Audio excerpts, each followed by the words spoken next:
మనసుతో పాపం చేస్తే శరీరం తప్పించుకుంటుందా? శరీరంతో పాపం చేస్తే మనసు తప్పించుకుంటుందా? గీత చెబుతోంది, శరీరం, వాక్కు, మనసుతో చేసే ప్రతి పని, అది మంచి పని అయినా చెడు పని అయినా, ఫలితాన్ని అదే సాధనం ద్వారా అనుభవించాల్సిందే.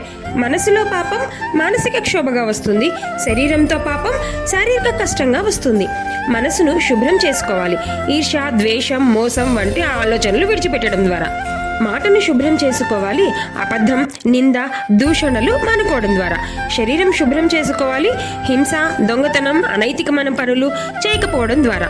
మనసు నీరులాగా, మాట సువాసనలాగా, శరీరం దీపంలాగా ఉంచమని చెబుతోంది.